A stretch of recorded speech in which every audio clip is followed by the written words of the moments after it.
Tuhan, ketika kami melihat ke belakang, kami bisa melihat Engkau Allah yang setia. Ketika kami memikirkan apa yang sudah Tuhan perbuat di dalam hidup kami berdiri dengan penuh malu, dengan penyesalan. Tapi kami bisa melihat bahwa Engkau begitu mengasihi kami, ya Tuhan.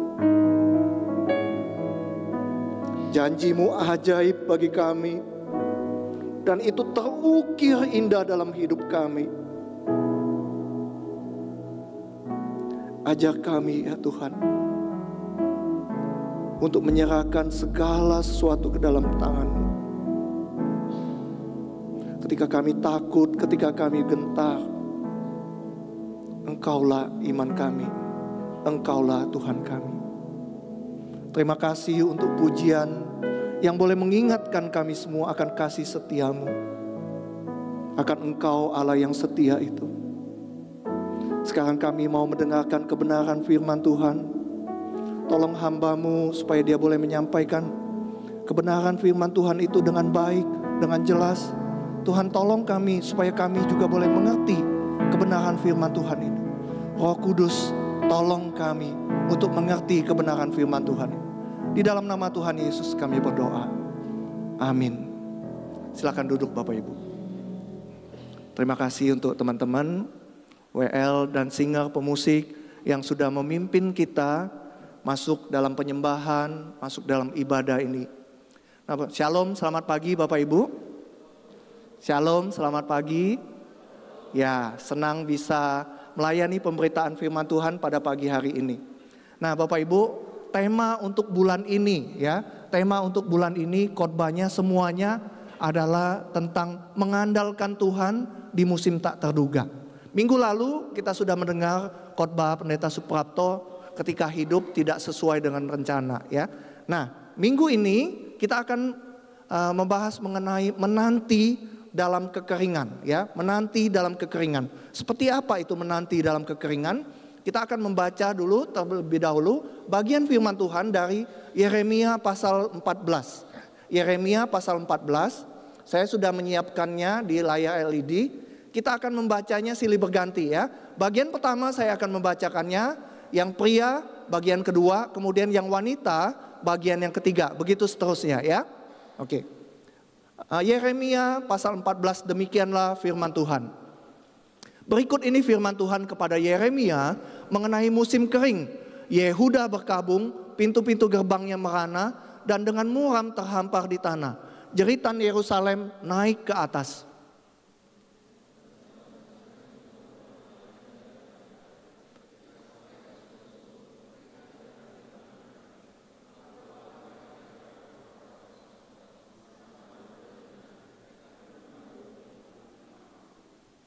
Wanita.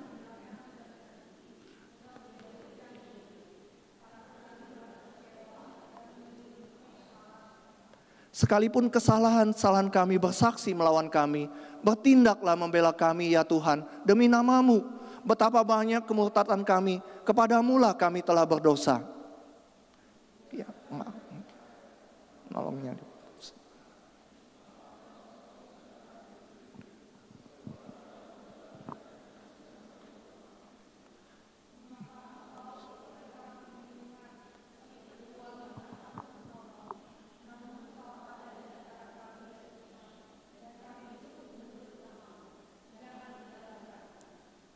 Beginilah firman Tuhan tentang bangsa ini. Mereka sangat senang mengembara dan tidak menahan kaki mereka.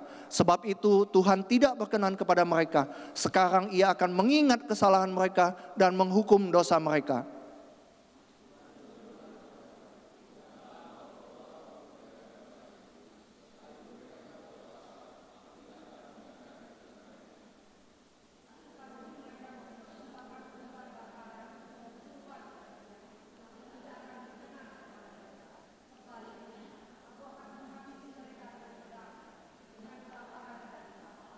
Lalu aku berkata, aduh Tuhan Allah, Bukankah para nabi telah berkata kepada mereka, kamu tidak akan melihat pedang dan kelaparan tidak akan menimpa kamu, tetapi aku akan memberikan kepada kamu damai sejahtera yang mantap di tempat ini.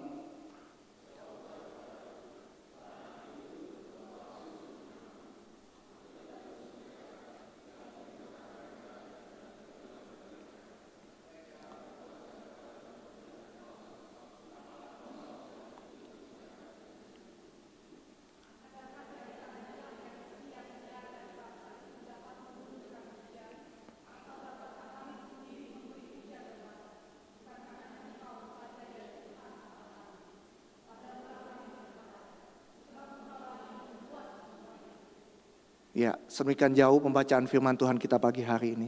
Bapak Ibu yang dikasihi Tuhan, pernahkah Anda mengalami hari-hari di mana Anda sudah berdoa, tetapi rasanya seperti tidak ada yang menjawab?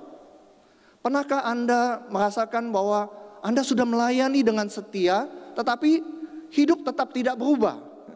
Pernahkah Anda menanti-nantikan janji Tuhan, tetapi waktu terus berjalan dan tidak ada sesuatu yang terjadi dalam hidup Anda? Nah, Bapak Ibu, beberapa dari kita mungkin saat ini sedang mengalami musim kehidupan seperti itu, ya Bapak Ibu. Rumah tangga yang retak meski Anda sudah berusaha menjaga, keuangan yang bocor meski Anda sudah hemat dan memberi perpuluhan gitu. Mungkin Anda sudah berdoa untuk kesembuhan, tetapi justru dihantam lagi dengan diagnosa yang baru, yang lebih parah. Kemudian mungkin sebagian kita merasakan rasa kering dalam ibadah, ya. Bahkan saat Anda sudah merasa, sudah membaca firman, berdoa, beribadah setiap minggunya. Bapak Ibu, itu yang disebut musim kehidupan yang kering, ya. Ketika saya mempersiapkan khotbah ini, saya teringat kepada seorang yang kami kenal sangat dekat, Bapak Ibu, ya. Orang ini tulus hatinya, tubuhnya gagah, penuh semangat hidup. Tapi satu waktu, entah kenapa gitu, ia tiba-tiba jatuh sakit dan hampir lumpuh, Bapak Ibu. Ia sudah berobat ke sana sini tapi nggak kunjung membaik. Nah, karena tidak bisa bekerja, kondisi keuangannya pun morat-marit gitu ya. Nah, sebagian besar hartanya itu habis untuk pengobatan. Kalau waktu itu memang belum ada BPJS, Bapak Ibu. Nah, tapi saya melihat orang ini tetap setia, ya. Ia tetap bersaat teduh setiap hari, membaca Alkitab, berdoa dengan tekun, Bapak Ibu. Satu kali ia diajak beribadah ke sebuah gereja yang lain, ya. Diajak beribadah ke gereja yang lain. Nah, di dalam ibadah itu ada momen doa tumpang tangan, Bapak Ibu. Lalu kenalan kami ini maju gitu ya, maju minta didoakan. Nah, Bapak Ibu tahu apa yang terjadi? Ketika dia maju ke depan, pendeta itu menumpangkan tangannya, mendoakan, lalu menyampaikan apa yang dia sebut tanda kutip nubuat, ya. Dia bernubuat. Dia berkata begini, tahun depan kamu akan mengalami terobosan ekonomi. Kamu akan jadi kepala bukan jadi ekor. Tubuhmu akan dipulihkan, kesehatanmu akan kembali seperti semula. Bapak Ibu, kenalan kami itu sangat mengaminkan hal tersebut gitu ya. Dan ketika dia cerita sama saya, dia cerita dengan penuh semangat, Bapak Ibu. Saya masih ingat itu kenapa? Karena waktu itu saya baru mau pergi ke Saat, Bapak Ibu. Baru mau sekolah hamba Tuhan, Bapak Ibu. Tapi ketika dia berkata demikian, saya lalu prihatin gitu, Bapak Ibu. Kenapa? Saya berkata kepada dia, hati-hati, hati-hati. Ada perbedaan yang tipis sekali antara nubuat atau lubuat. Saya katakan demikian, Bapak Ibu ya. Ada perbedaan yang tipis sekali antara nubuat dengan lubuat, Bapak Ibu ya. Kenapa saya katakan demikian? Dan ucapan saya itu terbukti, Bapak. Tahun itu berlalu, tahun-tahun berikutnya berlalu, dan nubuat itu tidak pernah terjadi, Bapak Ibu. Tidak pernah terjadi. Hingga akhirnya saat pandemi COVID, kenalan kami ini kena COVID dan meninggal dunia. Sampai akhir hidupnya ia tidak pernah melihat terobosan ekonomi atau kesembuhan tubuh seperti yang dijanjikan. Saya juga teringat seorang teman kami yang lain. Waktu itu dia baru saja mengambil keputusan keputusan besar untuk percaya Tuhan Yesus, Bapak Ibu. Dan dia bersuka cita sekali waktu dia terima Tuhan Yesus. Akan tetapi yang terjadi kemudian justru sebaliknya. Tidak lama setelah dia percaya Tuhan Yesus, tidak lama Bapak Ibu, selang beberapa waktu saja, suaminya ditipu oleh karyawan kepercayaannya sendiri. Uangnya dibawa lari, bisnisnya kolaps dan mereka kehilangan hampir semuanya. Waktu itu saya ingat dia sempat kecewa dan bertanya kepada saya, kenapa bisa seperti ini? Tidak ada mujizat spektakuler, tidak ada namanya terobosan ekonomi. Tetapi sama seperti kisah yang sebelumnya, dia juga tetap bertahan dalam imannya Bapak Ibu ya. Walaupun susah, ia tetap datang ke hadapan Tuhan, bukan karena dia mengerti semua jawaban, tetapi karena dia percaya siapa Tuhan itu. Bapak Ibu, saya menceritakan ini dengan rasa prihatin, bukan untuk menghakimi, bukan untuk merendahkan siapapun. Namun Bapak Ibu, bukankah kisah-kisah ini terjadi di sekitar kita Bapak Ibu ya? Bukankah kisah-kisah ini adalah kenyataan yang sering terjadi di dalam hidup kita? Kita sering mendengar banyak janji-janji manis atas nama Tuhan, bahwa semua akan pulih, akan makmur, akan sehat. Akan tapi apa kenyataannya? Kenyataannya tidak selalu seperti itu. Dan di titik ini kita mungkin harus bertanya pada diri kita sendiri. Apakah iman saya itu bergantung pada janji yang saya inginkan atau pada Tuhan yang layak dipercaya meski janjinya belum saya lihat? Bapak Ibu yang dikasihi Tuhan, kita memang cenderung percaya pada apa yang ingin kita percayai. 2000 tahun yang lalu, seorang pemimpin besar Romawi, Julius Caesar, pernah berkata begini, homines quod volunt credum, ya, homines quod volunt credum. Nah, apa yang artinya Bapak Ibu?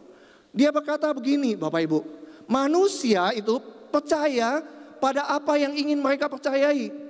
Manusia lebih mudah percaya pada apa yang ingin mereka percayai. Dan di musim kekeringan, di tengah-tengah kesulitan yang kita hadapi, ketika kita haus, ketika kita putus asa, suara yang kita inginkan, nubuat, kalimat-kalimat khotbah yang memberi motivasi, janji firman Tuhan yang asal comot, janji firman Tuhan yang di luar konteks.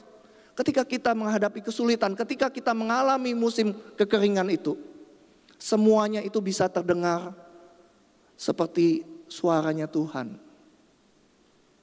Suaranya Tuhan. Padahal belum tentu begitu. Nah, inilah bahayanya musim kering. Kita lebih mudah percaya kepada nubuat daripada salib. Lebih tergoda pada terobosan daripada pertobatan. Kita lebih mudah percaya pada khotbah-khotbah yang memberikan kelegaan yang hanya bersifat sementara daripada khotbah yang memberikan kita kebenaran sesungguhnya yang kadang-kadang menyakitkan kita. Ini yang kita sebut musim kekeringan. Musim di mana seakan-akan semua sumur itu kosong, langit tampak tertutup. Dan masalah terbesar dari musim ini Bapak Ibu, bukan hanya keadaan luar yang sulit, tetapi karena ketika kita mengalami itu, Tuhan itu terasa jauh. Kita mulai bertanya dalam hati kita, apa Tuhan masih ada di sini? Apa Dia masih peduli? Bapak Ibu yang dikasihi Tuhan, jika Anda pernah atau sedang berada di musim kehidupan seperti ini, maka khotbah hari ini adalah untuk Anda. Dan suara Yeremia itu adalah suara yang mewakili Anda. Kita akan melihat bersama apa yang Tuhan ingin sampaikan kepada kita melalui pasal yang sulit ini, tapi sangat-sangat relevan dalam hidup kita Bapak Ibu. Bapak Ibu yang dikasihi Tuhan, Yeremia 14 dibuka dengan sebuah gambaran yang mengerikan. Tanah retak, sumur-sumur kering, pertanian gagal total. Pagi tadi Pak Heru berkata kalau di tanah sana gitu ya, di Palestina, di daerah bangsa Israel itu, kalau musim kering itu lebih parah dibandingin kita semua. Dan itu benar Bapak Ibu. Jadi tanah retak, sumur kering, pertanian gagal total. Semua sistem yang menopang kehidupan itu tidak berfungsi. Tapi Yeremia melihatnya begini Bapak Ibu. Dia melihat lebih dalam lagi. Dia tahu kekeringan itu bukan soal cuaca, bukan soal musim, ya, atau bukan sekedar musim yang buruk. Kekeringan ini menurut Yeremia adalah tindakan Tuhan. Suatu bentuk teguran ilahi atas kehidupan umat yang waktu itu telah jauh daripada Tuhan. Nah, ada alasannya kenapa saya katakan demikian, Bapak Ibu. Nih, ya, saya coba jelaskan.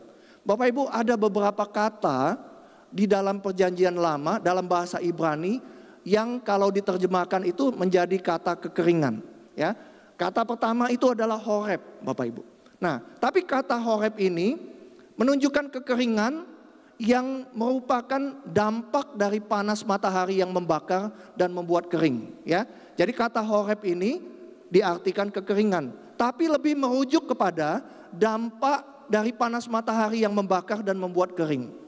Nah, kata yang kedua Bapak Ibu itu adalah sama gitu ya. Nah, sama itu seperti Mazmur itu ngomong jiwaku kering ya, jiwaku haus gitu. Nah, itu kata yang ini yang dipakai Bapak Ibu ya. Pengalaman manusia, kekurangan air, kehausan dan jiwa yang haus.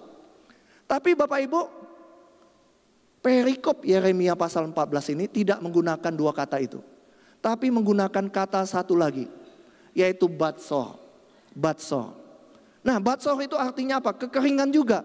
Tetapi merujuk kepada kekeringan yang diakibatkan penahanan atau suatu tindakan yang disengaja untuk menghentikan aliran, ya. Jadi ada tindakan penghentian aliran, baik secara harafiah berupa air maupun rohani, berkat yang dilakukan secara sengaja oleh Tuhan. Bapak Ibu, bukan hanya air yang ditahan, tapi berkat, penghiburan, jawaban, semua itu ditahan oleh Tuhan sendiri. Saya ulangi Bapak Ibu ya. Bukan cuma air yang ditahan oleh Tuhan, tetapi berkat, penghiburan, jawaban, semua itu ditahan oleh Tuhan sendiri. Dan itu menjelaskan Bapak Ibu, kenapa kita waktu di musim kering, seakan-akan kita ditinggalkan Tuhan, Tuhan enggak menjawab apa-apa. Kenapa? Karena memang arti kekeringan itu, batsor itu, bukan hanya air yang ditahan, tetapi berkat, penghiburan, jawaban, semuanya ditahan oleh Tuhan. Semuanya ditahan oleh Tuhan. Dan kenapa Tuhan lakukan itu? Karena ini adalah teguran Tuhan. Teguran karena umatnya telah hidup dalam dosa, dalam kemunafikan, dalam harapan palsu. Mereka masih menjalankan ibadah tapi hati mereka kosong. Mereka masih datang ke rumah Tuhan tapi hidup mereka tidak berubah. Kekeringan memang dialami secara fisik oleh umat Allah. Tapi firman Tuhan dalam bagian ini jelas mengatakan, kalau kekeringan ini bukan cuma masalah fisik, iklim atau cuaca, tetapi karena masalah rohani, masalah hati. Bapak Ibu, the heart of the problem is the problem of the heart. The heart of the problem is the problem of the heart. Bapak Ibu, masalah utama dari semua permasalahan kita adalah masalah hati kita. Kalau saat ini kita sedang menghadapi atau mengalami kekeringan, kita perlu menguji hati kita. Kita perlu jujur bertanya di hadapan Tuhan. Apakah ada kebiasaan atau perbuatan dosa yang belum dibereskan? Apakah ada sikap hati yang tidak sejalan dengan hati Tuhan? Apakah ada pola pikir yang tidak sejalan dengan kebenaran? Apakah ada prioritas hidup kita yang salah? Apakah ada pengharapan yang salah tempat? Apakah ada ketakutan yang membelenggu atau ketidakpedulian terhadap orang lain? Kita harus menguji hati kita. Bapak Ibu, ketika Yeremia memohon belas kasihan Tuhan, ia juga mengeluhkan, kalau tanda kutip para nabi tadi ya, kita baca tadi ya. Para nabi itu berkata bahwa tidak akan ada pedang, tidak akan ada kelaparan, damai akan datang. Tetapi firman Tuhan kita baca tadi, Tuhan menjawab para nabi itu menubuatkan dusta demi namaku. Aku tidak mengutus mereka. Umat Allah saat itu lebih suka percaya pada janji manis yang tidak benar daripada teguran firman Tuhan yang menyelamatkan. Umat Allah lebih percaya pada kata-kata yang menyenangkan telinga mereka daripada kebenaran yang menyelamatkan jiwa mereka. Bapak Ibu, bukankah hari-hari ini kita pun menghadapi tantangan yang sama, bukan? Ada banyak suara, ya, suara yang mengklaim dari Tuhan, janji terobosan, kelimpahan, kesembuhan, tetapi itu tidak membawa kepada pertobatan, hanya kepada ekspektasi kosong. Apakah saya sedang mendengarkan suara Tuhan yang sejati atau hanya suara yang saya sukai? Pertanyaan besar yang harus kita gumuli saat ini sebenarnya adalah, apakah kekeringan yang kita alami saat ini itu undangan untuk berharap pada Tuhan atau justru untuk bertobat? Panggilan untuk bertahan atau justru untuk berbalik kepadanya? Kita harus bertanya seperti itu di hadapan Tuhan, Bapak Ibu. Apakah kekeringan itu memang Tuhan izinkan supaya kita berharap pada Tuhan, atau justru untuk bertobat? Kekeringan itu Tuhan izinkan supaya kita diuji, bertahan dalam iman kita, atau justru supaya kita berbalik kepadanya? Bapak Ibu, di tengah-tengah teguran yang keras itu, Yeremia tidak menyerah pada keputusasaan. Dia tidak menutup mata lalu berkata, oh Tuhan sudah selesai dengan kita. Justru waktu itu Bapak Ibu, dia mengajarkan kita satu hal yang penting. Di musim kering sekalipun, kita tetap bisa berseru kepada Tuhan. Di musim kesulitan sekalipun, kita tetap bisa berseru kepada Tuhan dengan jujur. Nah, Bapak Ibu, Yeremia 14 memperlihatkan kepada kita bahwa meski Tuhan menyatakan penghukuman, Yeremia tetap berseru kepada Tuhan, berdoa ya, memilih untuk berdoa. Dan Bapak Ibu perhatikan bagaimana Yeremia berdoa. Dia mengakui kesalahan. Dia berkata, sekalipun kesalahan-kesalahan kami bersaksi melawan kami, bertindaklah membela kami ya Tuhan. Dan dia berkata, betapa banyak kemurtatan kami, kepadamulah kami telah berdosa. Tapi dia tidak hanya berhenti demikian. Dia mengatakan, dia menambahkan, ya pengharapan Israel, penolongnya di waktu kesesakan. Bapak Ibu, ini doa yang jujur. Mengakui dosa, mengakui bahwa kita tidak layak, tapi tetap memohon belas kasihan daripada Tuhan. Nah Bapak Ibu, pengharapan kita ya, pengharapan Yeremia, dia tidak berhenti pada pengakuan dosa. Dia melanjutkan perkataannya. Dia berkata, bukankah hanya Engkau saja ya Tuhan Allah kami, padamulah kami berharap, sebab Engkaulah yang membuat semuanya itu. Bapak Ibu, dia juga mengatakan, adakah di antara ilah yang sia-sia dari bangsa itu dapat menurunkan hujan, atau dapatkah langit sendiri memberi hujan lebat? Bukankah hanya Engkau saja ya Tuhan Allah kami? Bapak Ibu, doa Yeremia menjadi contoh bagi kita. Di tengah musim kering atau kesulitan hidup, Tuhan itu mencari kejujuran hati. Doa yang dijawab Tuhan adalah doa yang lahir dari hati yang hancur, hati yang remuk. Kita sering berpikir mungkin Tuhan menjawab kita karena iman kita yang besar gitu ya. Iman yang besar. Tetapi Bapak Ibu, Yeremia berkata, Tuhan juga mendengar jeritan dari iman yang terluka. Ketika kita tidak mengerti, kita tidak mendapat jawaban. Ketika itulah, ketika kita berseru, Tuhan mendengar jeritan dari iman yang terluka itu. Bapak Ibu, inilah solusi yang diberikan oleh Yeremia. Dia berkata, kita harus berseru dengan jujur, bertobat dengan rendah hati, dan berharap kepada Tuhan. Bapak Ibu yang dikasihi Tuhan, bagaimana dengan kita hari ini? Ya, bagaimana dengan kita? Yeremia hidup di zaman dan konteks yang berbeda ya. Tetapi bukankah pergumulannya sama atau mirip dengan kita, bukan? Kekeringan itu nyata Bapak Ibu. Kekecewaan terhadap suara-suara palsu itu nyata. Tantangan untuk tetap percaya pada Tuhan di tengah situasi yang tidak berubah, itu juga sangat nyata. Bapak Ibu, kemarin waktu pelatihan pemimpin kelompok DG gitu ya, pemimpin DG itu, saya baru mengenal satu istilah yang baru. Istilah itu placebo, Bapak Ibu, efek placebo. Nah, apa itu placebo Bapak Ibu? Menurut KBBI, placebo itu adalah obat atau pengobatan, terapi yang secara kedokteran, secara pengobatan sebenarnya tidak mengandung zat aktif yang mampu mengobati penyakit tertentu. Ya, jadi gini misalnya Bapak Ibu punya sakit tertentu, lalu dokter melihat bahwa sebenarnya ini bukan sakit.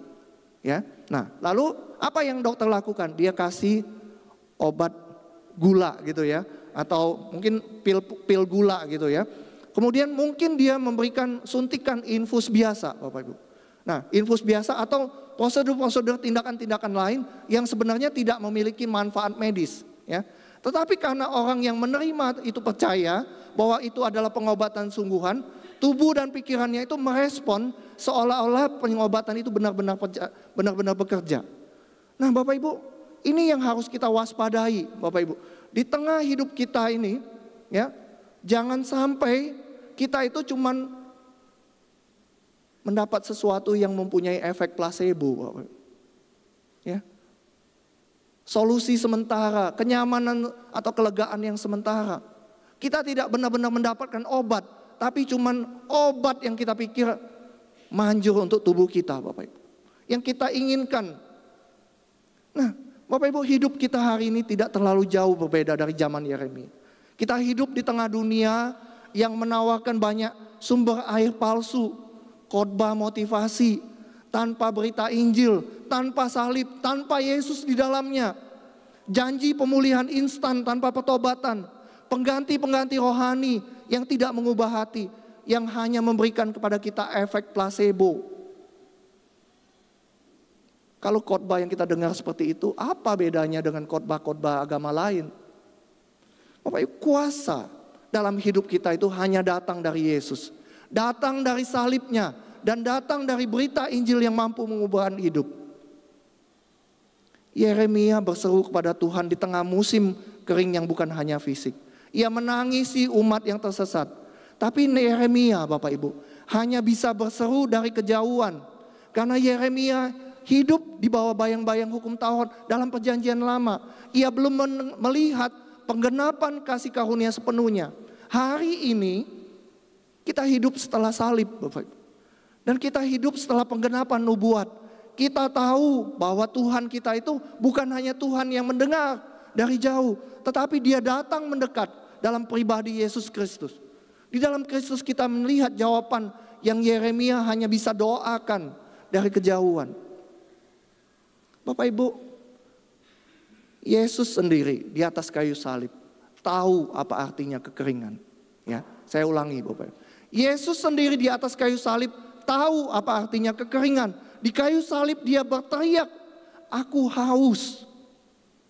Itu bukan cuma kehausan fisik, tetapi pada saat itu Dia menanggung dosa manusia, ditinggalkan oleh Bapa. Dan Bapak Ibu tahu, Yesus mengalami kekeringan total itu. Agar apa? Agar kita semua yang kering secara rohani bisa minum dari air hidup yang tidak pernah habis itu, yaitu dirinya sendiri. Dia berkata, barang siapa haus, baiklah ia datang kepadaku dan minum. Bapak Ibu, di tengah-tengah musim kekeringan, andalkanlah Tuhan. Andalkanlah Tuhan Yesus. Mengandalkan Tuhan itu artinya kita hanya datang bukan hanya kepada Tuhan yang Maha Kuasa, tetapi kepada Tuhan Yesus yang juga turut merasakan penderitaan kita, berdoa syafaat bagi kita. Mengandalkan Tuhan di tengah masa kekeringan itu artinya kita tidak bersandar pada pengharapan palsu dunia. Kita harusnya bersandar pada pengharapan sejati. Tuhan Yesus sudah menang atas kekeringan itu. Mengandalkan Tuhan di musim kekeringan itu artinya kita tidak lagi mencari suara-suara yang hanya sekedar menenangkan emosi kita, tetapi suara Sang Gembala Agung yang rela mati bagi domba-dombanya. Bapak Ibu, Yeremia membawa umat kepada pertobatan dan doa. Tetapi Kristus membawa kita kepada pengampunan dan hidup yang baru. Salib adalah bukti bahwa Tuhan tetap bekerja ketika langit tampak tertutup. Mungkin sebagian kita ketika kita menghadapi masa-masa sulit itu, kekeringan, kita tidak mengerti. Bukankah salib itu juga bukti bahwa Tuhan Yesus juga tetap bekerja ya? Dia merasakan penderitaan kita, Dia merasakan apa yang kita alami. Dan ketika salib itu berlangsung, Tuhan tetap bekerja, Allah Bapa tetap bekerja. Dan kebangkitannya adalah bukti bahwa musim kering itu suatu hari juga akan berlalu. Mari Bapak Ibu kita mengandalkan Tuhan. Di musim yang tidak terduga, di tengah kekeringan, di tengah segala kesulitan kita. Dia adalah sumber air hidup yang tidak pernah kering. Bapak Ibu, saya mau menutup khotbah ini dengan menceritakan pengalaman pribadi saya beberapa hari yang lalu. Bapak Ibu, beberapa waktu yang lalu saya dan Randy pergi ke Bandung gitu ya. Kami adalah utusan GKIM Anugerah ke Sinode untuk menghadiri rapat BPS. Nah Bapak Ibu tahu seharusnya kami pulang hari itu juga naik kereta. Ya, kami seharusnya pulang hari itu juga. Kami sudah sampai di stasiun sebelum waktu keberangkatan dan kami yakin sekali ya. Kami masuk kereta, kami pikir itu, wah kami yakin itu kereta yang benar. Kami sudah duduk di kursi dengan tenang, dengan santai gitu sambil menunggu gitu. Lalu seorang ibu datang bertanya kepada saya gitu, Pak, Bapak duduk di kursi yang benar enggak ya? Loh, saya bilang benar kok Bu, ini eksekutif 1 10A ya. Saya bilang benar kok Bu. Lalu dia tunjukin tiket dia juga, sama Bapak Ibu. Loh kok bisa begitu ya? Lalu kemudian astaga, lalu dia tanya, Bapak naik kereta apa? Lodaya. Loh ini Mutiara Selatan. Kami salah naik kereta Bapak Ibu. Dan celakanya Bapak Ibu, ketika kami turun, kereta kami sudah berangkat. Kereta kami sudah berangkat Bapak Ibu. Kereta kami sudah berangkat. Karena kurang teliti, mungkin juga karena capek, sehingga kurang fokus, kami nggak sadar kalau kami sudah naik kereta yang salah. Dan karena panik kami buru-buru turun, keretanya sudah berangkat. Lalu kami terpaksa cari jalan lain supaya bisa pulang. Lalu kami ke terminal untuk naik bis malam Bapak Ibu. Dan kami akhirnya dapat bis malam pada hari itu juga. Nah Bapak Ibu kami harus naik bis malam, Sugeng Rahayu katanya terkenal gitu ya katanya. Kami naik bus itu gitu ya. Lalu bus ini jauh lebih lambat. Kursinya sempit, nggak nyaman, sering berhenti, lama ngetemnya. Sebagian besar nggak lewat jalan tol Bapak Ibu. Dan jujur rasanya nggak sampai-sampai Bapak Ibu. Kami ke terminal itu jam 9 malam, kami sampai di Solo itu besok siangnya 11:30 Bapak Ibu. Bayangkan. Nah, Bapak Ibu tahu apa yang saya alami? Sepanjang perjalanan saya duduk dalam kegelisahan dan kekesalan. Saya nggak habis pikir, nggak bisa terima kalau kami melakukan kesalahan yang begitu bodoh, konyol sekali gitu. Dan yang menarik Bapak Ibu, Randy tetap tidur di sebelah saya. Ya, dia tetap tidur. Saya enggak Bapak Ibu. Saya menyalahkan diri sendiri, menyalahkan situasi, kesel, marah, menyalahkan diri kenapa? Karena kami kok bisa seceroboh ini gitu. Di tengah perjalanan kami ke terminal itu, dari stasiun kami ke terminal, kami naik Grab. Datang lagi tusukan penyesalan yang lebih dalam. Sopir Grab yang mengantar kami itu berkata begini, loh Bapak, kenapa Bapak turun? Tetap naik aja, kereta itu kan tujuannya sama. Nanti bilang sama masinisnya, kalau Bapak tuh bukan gak punya tiket, tapi salah naik kereta. Biasanya itu diizinkan Bapak Ibu. Astaga. Ternyata kami sebenarnya punya opsi untuk memperbaiki kesalahan, tapi karena panik kami gagal melihatnya, buru-buru dan panik kami jadinya membuat situasi itu lebih rumit dari seharusnya. Sepanjang malam itu saya terus mengedumel dalam hati, marah, kesel. Namun Bapak Ibu tahu di tengah perjalanan itu Tuhan berbicara dengan lembut kepada saya. Saya merenung. Lalu saya melihat bahwa bukankah ini yang sering terjadi di dalam hidup kita ya. Kadangkala atau seringkali kita begitu yakin ya. Kita begitu yakin diri kita paling benar. Kita merasa diri kita paling pintar, paling mampu. Tetapi kemudian datanglah hajaran Tuhan itu. Tuhan izinkan kita untuk menyadari bahwa ternyata kita juga bisa salah. Kami tadi begitu yakin sudah naik kereta yang benar. Tetapi kemudian Tuhan izinkan kejadian itu supaya kami juga tahu bahwa kami juga bisa salah. Dan Bapak Ibu tahu apa yang menyakitkan dari hal ini? Saya baru menyadari kalau setiap kesalahan itu tidak serta-merta langsung bisa kita perbaiki. Benar nggak Bapak Ibu? Ya, kita sudah melakukan kesalahan, kita nggak bisa langsung perbaiki. Seperti kami itu, kami sudah salah, kami harus mengalami jalan panjang yang berat, yang meletihkan itu Bapak Ibu. Nah, tidak semua kesalahan itu bisa langsung kita perbaiki. Tuhan memang mengampuni kita, tapi itu tidak berarti segala sesuatu bisa langsung pulih kembali seperti semula. Bapak Ibu, sikap hati kita juga sangat penting, sangat menentukan waktu kita membuat kesalahan. Sikap hati bisa memperberat perjalanan. Perjalanan bus kami itu memang tidak nyaman Bapak Ibu.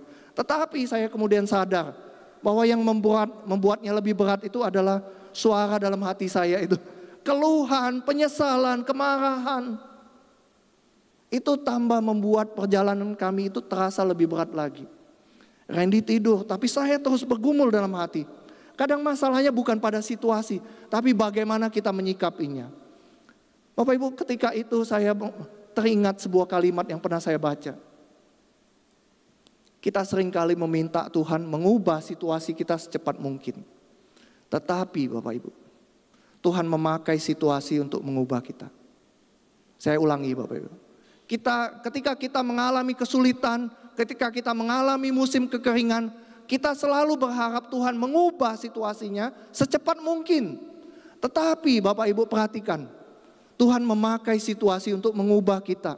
Selama saya tadi tidak menyadari kesalahan saya, tidak berubah, Tuhan tidak mengubah situasinya. Selama sikap hati kita tidak berubah, maka Bapak Ibu saya bisa pastikan, jangan berharap Tuhan akan mengubah situasi kita. Selama kita sendiri tidak berubah, jangan harap Tuhan akan mengubah situasi kita. Di tengah perjalanan yang sempit dan lambat itu, setelah rasa malu, marah, penyesalan itu, saya akhirnya menyadari satu hal juga. Tuhan tidak membiarkan ini terjadi tanpa maksud. Bapak Ibu, kalau misalnya kami pulang tanpa hambatan, maka tidak akan ada ilustrasi ini. Minggu depan Randy mau khotbah juga pakai ilustrasi ini, tapi dari sisi yang lain, dari sisi orang yang tidur. Ya, Tuhan tidak membiarkan ini terjadi tanpa maksud, ya.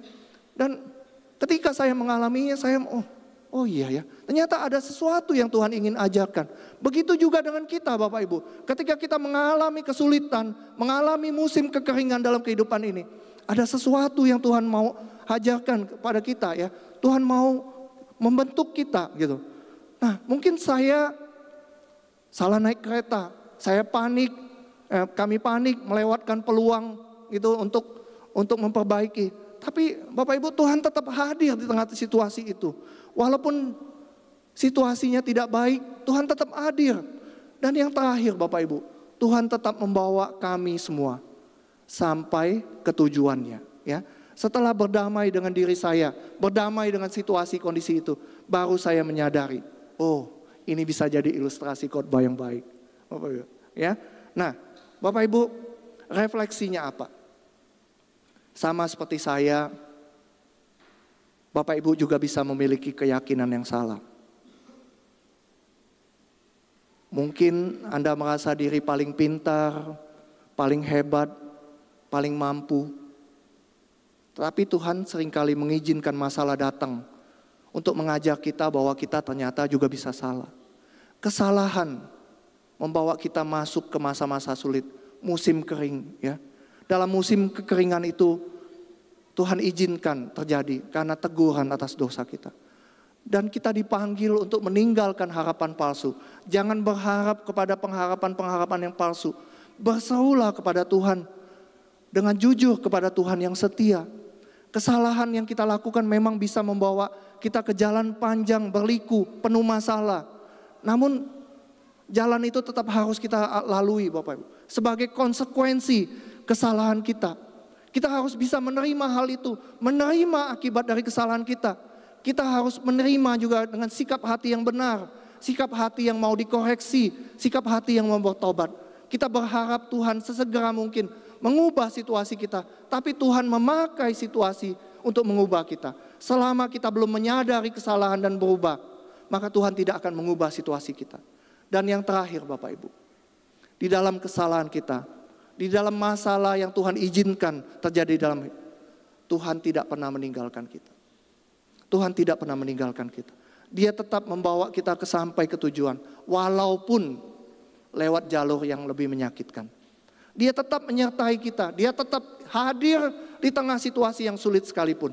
Bahkan dia mengajarkan kepada kita pelajaran-pelajaran yang sangat berharga. Bapak Ibu. Tuhan memberkati kita semua, mari kita masuk dalam doa.